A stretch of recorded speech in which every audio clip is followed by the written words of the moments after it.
செஞ்ச தவறு என்ன தெரியுமா? அல்லாஹ்வுக்கு அடிமையாக ஆகாமல் மனைவிச்சைக்கு அடிமையா நான் என்ற உணர்வு எனக்கு தெரியும். எனக்கு தெரியாமலுக்கா? எனக்கு விளக்கம் இல்லையா? நீயா விளங்கப்படுத்தணும்? எனக்கு தெரியும். எனக்கு தெரியும் என்ற உணர்வு இருக்கிறே, அல்லாஹ் வழிகெடுத்து விடுவான். அது மாத்திரமல்ல, வஹத்தம அலா சம்இஹி வ கல்பிஹி, அவருடைய கேள்வி புலன் மீதும் கல்வி மீதும் முத்திரையிட்டு விடுவான். எவ்வளவுதான் கத்தினாலும் செவிடன போல இருப்பார். எவ்வளவுதான் விளங்கப்படுத்தினாலும் அவர் செவிடன போல இருப்பார். எவ்வளவு என்ன சொன்ன தெரியுமா? ஒன்றும் சொல்லாதமே போவார். அல்லாஹ் அவருடைய காதை செவிடாக்கி விடுவான். அது மட்டுமில்ல, எவ்வளவுதான் உணர்த்தப்பட்டாலும் கல்பு கல்ல போயிருக்கும்.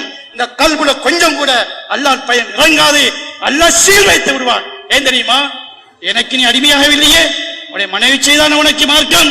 அதனால கல்வி மீது அல்லாஹ் சீல் வச்சு கல்வை கல்லாக்கி விடுவான். அல்லாஹ்வுக்கு பயம் என்பது வரவே மாட்டாது. நான் இப்படி எல்லாம் வாழ்றேனே, மௌத்தாகணுமே, ஒரு நாளைக்கு கபருக்கு இருக்கணுமே, மண்ணறையில இருப்பேமே. மண்ணறை அது மண்ணறை அல்ல. மௌத்தான மனுஷன் ஒரு நாள் மண்ணறைக்கு போறல்ல. மௌத்தாகாத மனுஷனுக்குத்தான் அது மண்ணறை. மௌத்தான ஆளுக்கு மண்ணறை அல்லது ஒன்னு நெருப்பறை அல்லது பூச்சோலை. எந்த ஒரு மையத்தும் மண்ணறைக்கு போகாது. நாம் தான் மண்ணறையில் வைப்போம். எங்கட கண்ணுக்குத்தான் மண்ணறை, அவருக்கல்ல. அவருக்கு அது நெருப்பறையாயிருக்கும், இல்லை என்றால் பூஞ்சோலையாயிருக்கும்.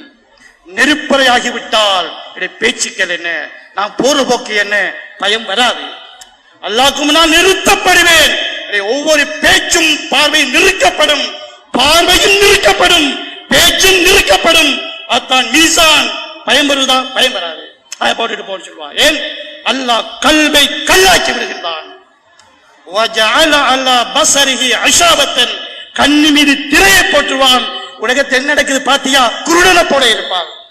பாவம் செஞ்ச மனிதனுடைய முடிவுகள் விளங்குதா? குருடன், ஒன்னும் விளங்காதவனுக்கு. இறுதியாக அல்லாஹ் ஒரு சவால் விடுகிறான். ஃபமன் யஹ்தீஹி மின் பஅதில்லாஹ், அல்லாஹ் தான் இவனுக்கு இப்படி எல்லாம் செஞ்சது பின்னால யார் இருக்கிறார் இவனுக்கு மார்க்கம் விளங்கப்படுத்துவதற்கு? யாராலும் இயலாது.